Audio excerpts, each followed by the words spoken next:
गरीब बहू का 1000 एकड़ वाला फार्म हाउस।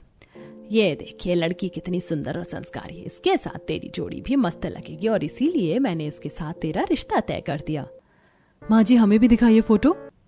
फिर सुमित्रा कल्पना और सभी लोगों को फोटो दिखाती हैं। हाँ सुमित्रा, तुमने लड़की तो बहुत ही सुंदर पसंद की है। हाँ, बस लड़की ही सुंदर है, उसके कपड़े तो देखिए, देखकर ही पता चल रहा है वो कितनी गरीब है। हाँ तो गांव की है, ऐसे ही कपड़े पहनेगी ना। क्या गांव की लड़की है, लेकिन क्यों? वही तो माँ, जब हम सब लोग इतने अमीर हैं, 2 भाभी वो भी इतनी अमीर घर से आई हैं, तो ये तीसरी गांव से ऊपर से गरीब क्यों? नहीं, भैया की शादी इनसे नहीं होगी। हाँ तो तुम्हारे भैया के लिए कोई अप्सरा नहीं आएगी उतर कर, और अब इतना कांड करने के बाद कोई शहर की लड़की ऊपर से अमीर घराने की तो मिलेगी भी नहीं। और वैसे भी अमीर और गरीब से क्या फर्क पड़ता है? हम लोग कौन सा तुम दोनों को अमीर हैं ये देख कर लाई थी। तुम दोनों पसंद आ गई थी तो करवा दी थी शादी। लड़की देखने में अच्छी है, संस्कारी है, गांव की है, तो घर का सारा कामकाज भी आता होगा, इसलिए ये तय रहा कि इसी के साथ अमित की शादी करवाई जाएगी। न चाहते हुए भी निकिता, करिश्मा, कल्पना तीनों को मानना पड़ता है। इसी तरह कुछ दिन गुजरते हैं और शादी हो जाती है। क्या हुआ, इतना बड़ा घर देखकर झटका लग गया क्या? इसका घर इतना छोटा सा था और हमारे इतने बड़े घर में शौक तो होगी ही। फिर तो जब भैया का कमरा देखोगी तो क्या होगा, इसके पूरे एक घर से भी बड़ा हमारा एक रूम है।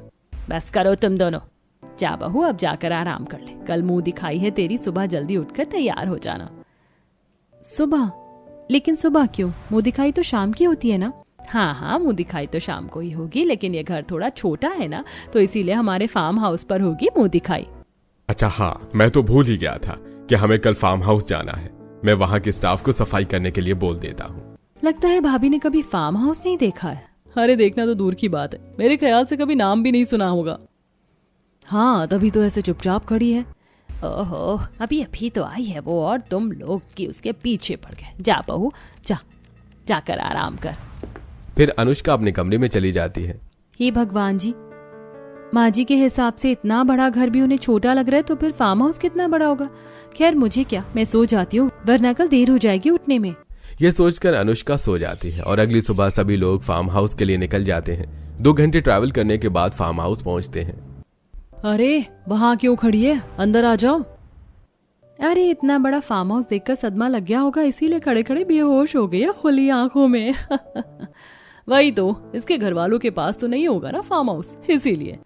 अरे इसके घर वालों के पास तो ढंग का घर भी नहीं होगा, तो फार्म हाउस कहाँ से आएगी। क्या है तुम दोनों को, जब देखो तब बेचारी के पीछे पड़ जाते हो। जा बहू अंदर चल। फिर सभी लोग अंदर आ जाते हैं। इतना बड़ा फार्म हाउस? हाँ बहू, ये बहुत बड़ा है, और बालकनी से देखेगी ना तो तुझे पहाड़ भी दिखाई देंगे। चल अभी तू जाकर आराम कर, शाम को मुंह दिखाई है। ठीक है माँ जी। अनुष्का अपने कमरे में चली जाती है और बालकनी के पास खड़ी होकर देखने लगती है। वाह कितना बड़ा फार्म हाउस है, यहाँ से तो पहाड़ मैदान देखने को मिलता है, और साथ ही इतना ताजा हवा, मजा ही आ गया। इसी तरह कुछ देर गुजरता है और अनुष्का के कमरे में निकिता, कल्पना और करिश्मा आती हैं। ये लो, इसे शाम को पहनकर तैयार हो जाना। अनुष्का गहने और कपड़े देखती है। इतने सारे गहने, ये सब असली हैं? हाँ तो मेरी माँ ने दिए हैं, असली ही हैं। अरे वो इसने कभी एक साथ इतने सारे सोने के गहने देखे नहीं होंगे ना, इसीलिए पूछ रही है कि कहीं नकली तो नहीं। अब कौन इसे समझाए, इसकी तरह नकली चीज हम नहीं पहनते, हमारे पास बहुत पैसा, और ये सारे गहने असली हैं, असली। वैसे भाभी आपकी किस्मत तो बड़ी अच्छी है, कहाँ झोपड़ी से उठकर आप महल आ पहुंची, क्योंकि हमारा ये फार्म हाउस किसी महल से कम थोड़ी ना है। तभी कमरे में सुमित्रा आती है। तुम लोग इसे कपड़े देने आए हो या कपड़े बनाने? कपड़े देने में इतना वक्त लग गया है क्या? जल्दी चलो, नीचे बहुत सारा काम है। और हाँ बहू, तुम समय से तैयार हो जाना, 400-500 लोग आने वाले हैं मुंह दिखाई में, इसलिए कोई गड़बड़ ना हो, इस बात का ध्यान रखना। इतना कहकर सुमित्रा सभी को लेकर वहां से चली जाती है। हे भगवान, 400-500 लोग, मुझे तो घबराहट हो रही है। अगर मुझसे कोई गड़बड़ हो गई तो मैं क्या करूंगी? इतना बड़ा फार्म हाउस है, ऊपर से इतने सारे लोग, मुझे तो कुछ समझ ही नहीं आ रहा। क्या हुआ अनुष्का, इस तरह चुपचाप परेशान क्यों बैठी हो? मुझे कुछ समझ नहीं आ रहा, बहुत घबराहट हो रही है। हमारी शादी में भी 400-500 लोग नहीं आए थे, और मुंह दिखाई में इतने सारे लोग, सबका अटेंशन मेरे ऊपर ही रहेगा। अगर मुझसे कोई गड़बड़ हो गई तो? अरे तुम चिंता मत करो, मैं हूं ना, और फिर मन भी तो है, चलो जल्दी तैयार हो जाओ वरना सच में गड़बड़ हो जाएगी। क्या? अरे डरो मत, तैयार होकर नीचे चलो जल्दी। फिर अनुष्का तैयार होती है और शाम होते ही मुंह दिखाई की रस्म शुरू होती है। एक बात तो है सुमित्रा, तीनों बहुएं बड़ी ही सुंदर लाई है। बहू सुंदर है तो क्या हुआ, बहू गरीब भी तो है। अब जब बेटा ऐसी करतूत करेगा तो गांव की गरीब लड़की ही लानी पड़ेगी। गरीब है तो क्या हुआ, संस्कारी है, सुंदर है, और क्या चाहिए। बाकी गरीब और अमीर रिश्तेदारी में थोड़ी ना देखा जाता है। इसी तरह कुछ लोग अनुष्का की तारीफ करते और कुछ कमियां ढूंढते। इसी तरह रस्म खत्म होती है और सभी मेहमान अपने घर चले जाते हैं। चलो अब कल सुबह सब लोग तैयार रहना, वापस घर भी जाना है। ऑफिस में बहुत काम है, यहाँ रुकने का तो बिल्कुल समय नहीं है।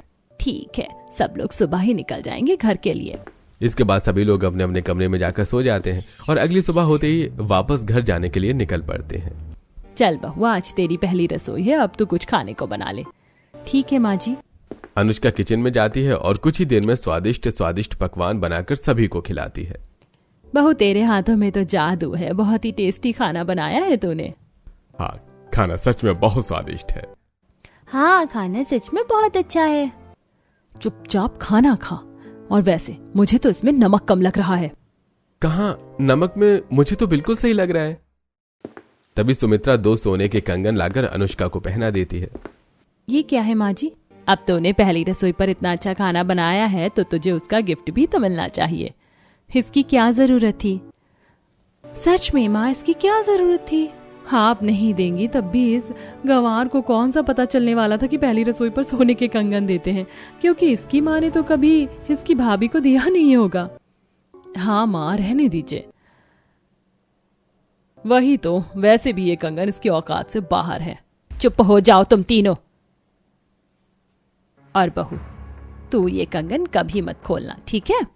इसी तरह कुछ दिन बीतते हैं। एक दिन, कितना बड़ा घर है और यहाँ से बाहर देखने में कितना मजा आता है। ठंडी ठंडी हवा, सुहाना मौसम, आहा। नीचे सब्जी वाला आया है। सब्जी ले लो, ताजी ताजी सब्जी, सस्ते दामों में सब्जी ले लो। सब्जी वाला आया है, घर में सब्जी भी नहीं है, जल्दी से नीचे जाती हूँ वरना चला जाएगा। अनुष्का दौड़ते हुए नीचे जाती है और उसे दौड़ता देख सुमित्रा पूछती है, क्या हुआ बहू, इस तरह से दौड़ते हुए कहाँ जा रही है?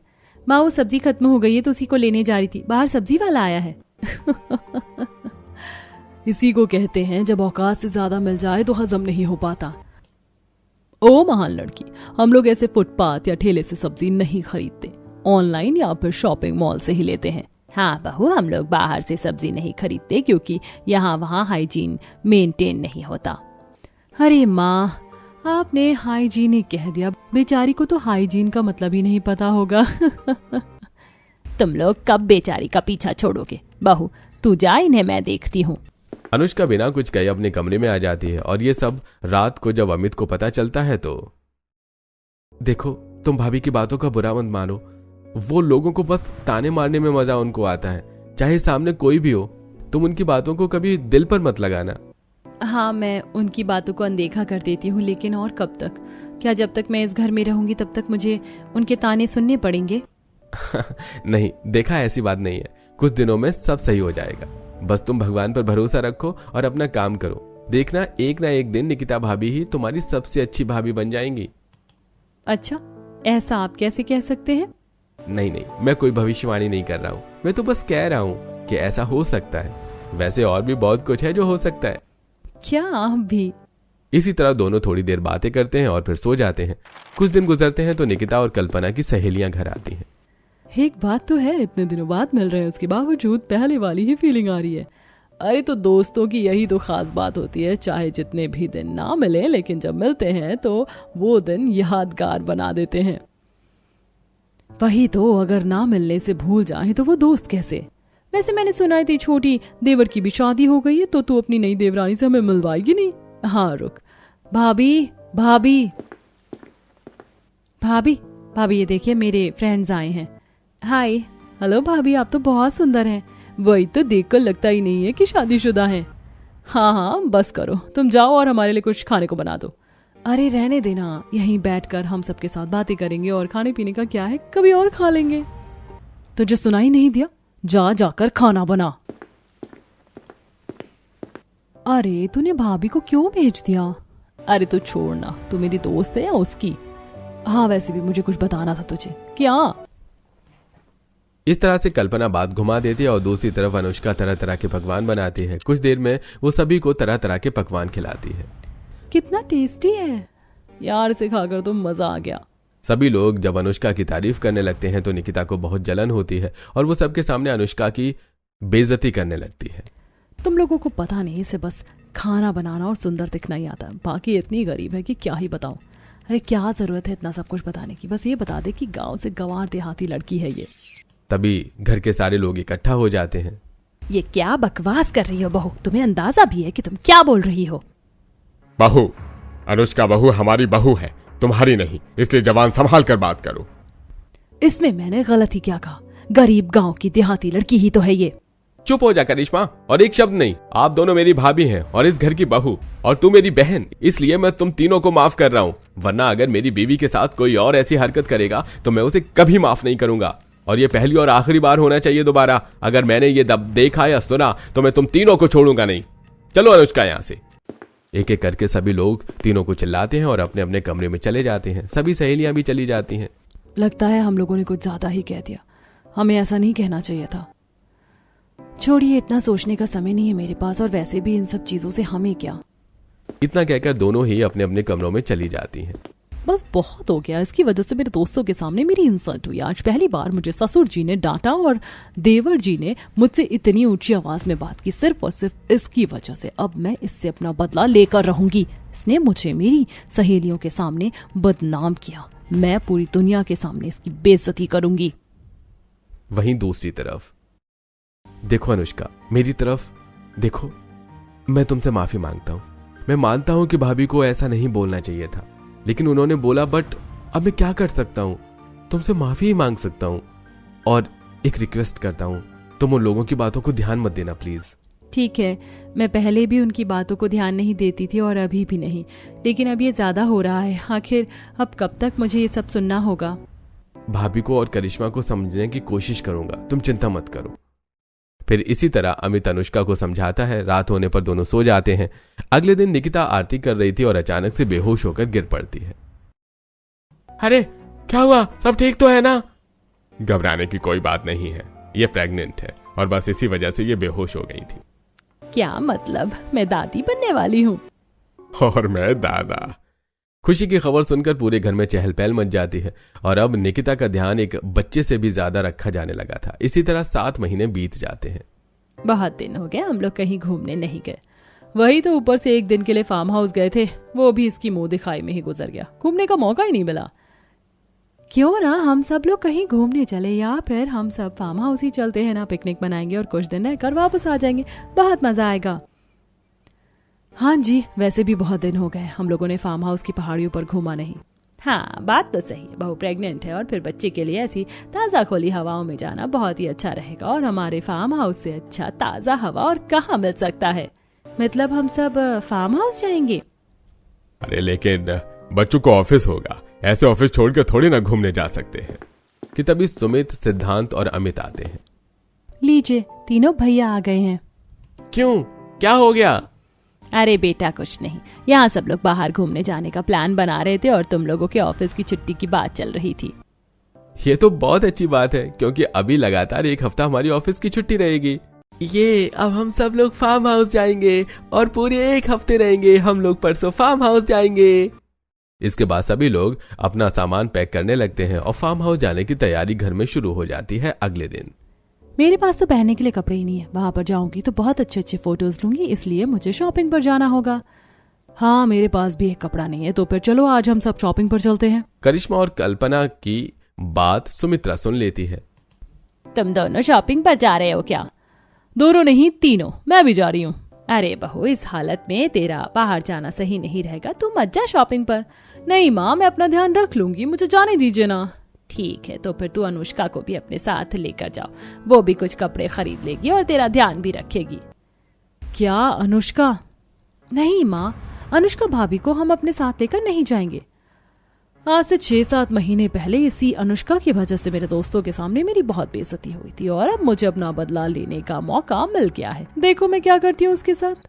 ठीक है माँ, मैं ले जाऊंगी देवरानी जी को अपने साथ। वैसे भी अमीर हो या गरीब है तो हमारी देवरानी ही। अरे ये क्या कर रही हो तुम? मुझे पता है मैं क्या बोल रही हूँ। माँ जी आप भेज दीजिए उसे हमारे साथ। चलो देर से ही सही, तुझ में अकल तो आई कि अमीर गरीब या सब मैटर नहीं करता। जी माँ जी। लीजिए आ गए हमारी प्यारी देवरानी जी। चलिए देवरानी जी, आज मैं आपको मॉल से शॉपिंग करवाती हूँ। आखिर आपको भी तो मॉल का मजा मिलना चाहिए ना। क्या सच्ची आप मुझे अपने साथ मॉल लेकर जाओगी? हाँ हाँ बिल्कुल, आइए। फिर चारों मॉल जाती हैं और सैंडल्स लेने लगती हैं। शॉपकीपर निकिता को सैंडल पहनाता है। वैसे ये सैंडल कितने की है? ज्यादा नहीं, बस 8,000 रुपए। हाँ फिर तो ठीक है।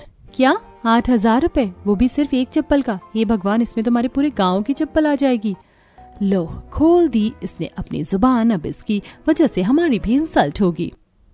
मैम ये ब्रांडेड सैंडल है और मैं तो बहुत ही रीजनेबल प्राइस बताया है, इससे कम और क्या हो सकता है?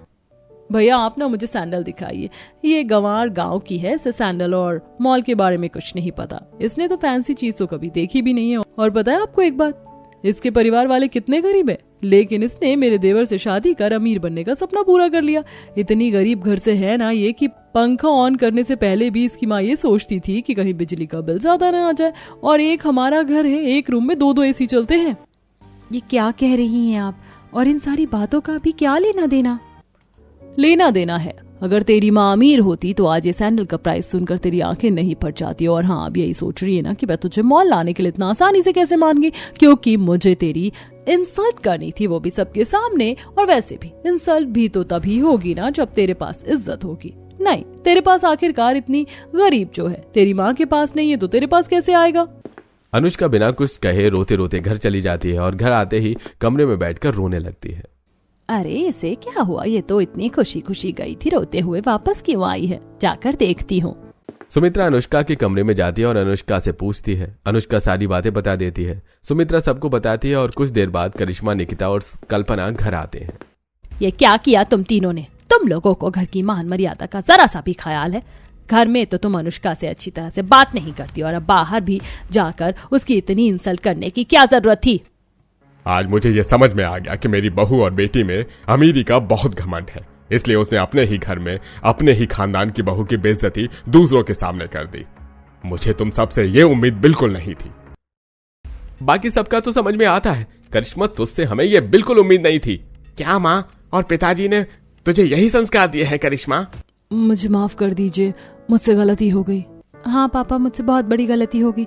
मैं पैसों की घमंड में अपने ही घर की इज्जत बाहर वालों के सामने नीलाम कर रही थी, अपनी ही भाभी की बेइज्जती कर रही थी। मुझे माफ कर दीजिए। ध्यान रहे, अगर अगली बार ऐसा हुआ तो मैं तुम्हें छोड़ूंगा नहीं, तुम्हें घर से बाहर निकाल दूंगा। और फिर वहां से सभी लोग चले जाते हैं। सभी एक एक करके अनुष्का से माफी भी मांगते हैं, लेकिन निकिता जो अभी भी अनुष्का के खिलाफ थी, अगले दिन सभी फार्म हाउस पहुंचते हैं। मैं प्रेग्नेंट हूँ और जब से मैं प्रेग्नेंट हुई हूँ तब से सभी घर वालों ने मुझे कभी नहीं डांटा, मुझे कोई काम करने के लिए नहीं कहा, लेकिन सिर्फ और सिर्फ इस अनुष्का की वजह से कल मुझे सभी से डांट सुननी पड़ी। मैं इसे छोड़ूंगी नहीं, सबक सिखा कर रहूंगी। इसे पता चलना चाहिए कि मुझसे पंगा लेना कितना भारी पड़ सकता है। मेरा मन तो करता है कि सीढ़ियों पर तेल गिराकर इसे मार दूं, खून खौल रहा है मेरा। कि तभी सुमित्रा नीचे से आवाज लगाती है, बहू जल्दी से नीचे आ, बहुत जरूरी काम है। जी माँ आई। फिर निकिता जल्दी जल्दी नीचे जाने लगती है और तभी उसका पैर फिसल कर सीढ़ी गिरने वाली थी कि तभी अनुष्का जाकर उसे बचा लेती है और फिर दोनों बेहोश हो जाते हैं। अरे क्या हुआ इन दोनों को? अरे सीढ़ी पर से गिर गई, जल्दी कोई डॉक्टर को बुलाओ। निकिता, निकिता उठो जल्दी, निकिता, निकिता उठो। अनुष्का तुम ठीक तो हो? अनुष्का, हे भगवान, ये दोनों बेहोश हो गई, अब मैं क्या करूं? आप लोग चिंता मत कीजिए, मैं फौरन डॉक्टर को फोन करके बुलाता हूं। सुमित तुरंत डॉक्टर को फोन करता है और कुछ देर में डॉक्टर आ जाते हैं। क्या हुआ डॉक्टर?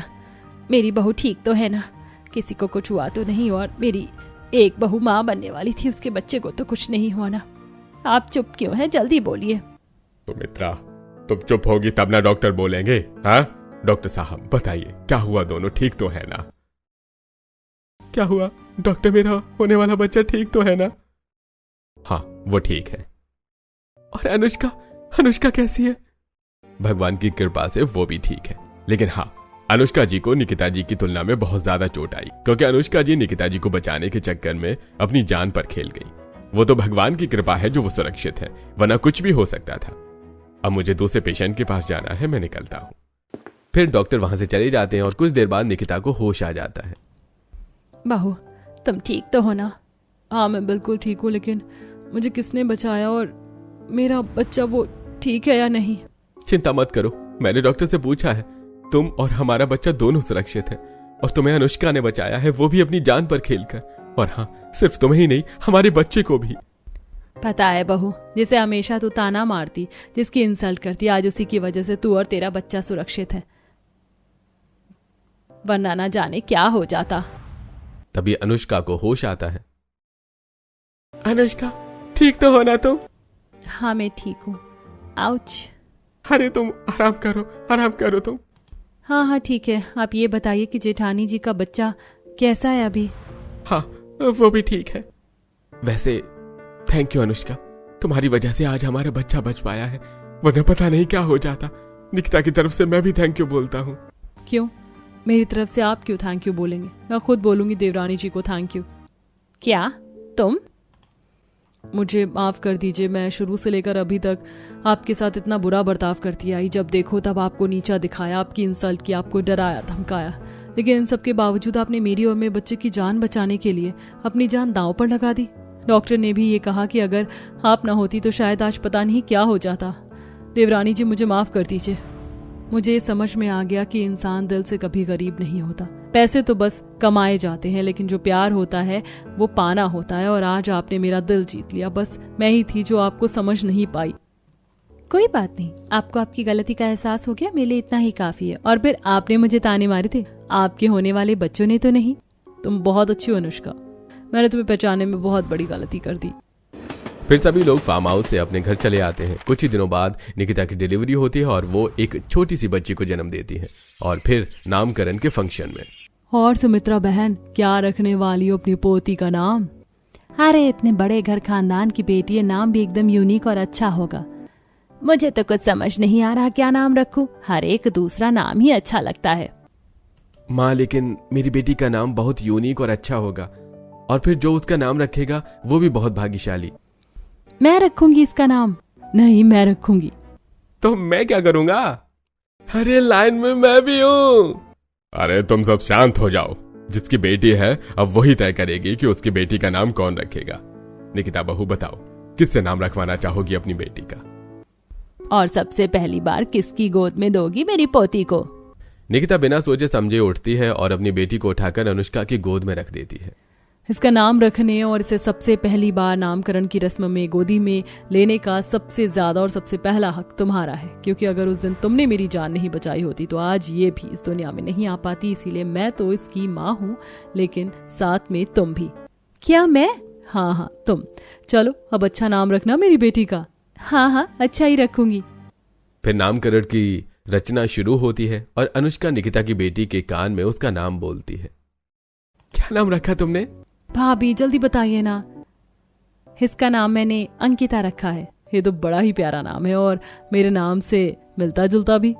देखा, मैंने कहा था ना, एक दिन निकिता भाभी तुम्हारी सबसे अच्छी जेठानी बनेगी। हो गई ना वो बात सच? हाँ, याद आया, आपने कहा था। कहीं आप ज्योतिषी तो नहीं? ले लो, तुम भी मजे ले लो। इसी तरह अमीरी और गरीबी की सोच खत्म होती है और पूरा परिवार खुशी खुशी एक दूसरे के साथ रहने लगता है।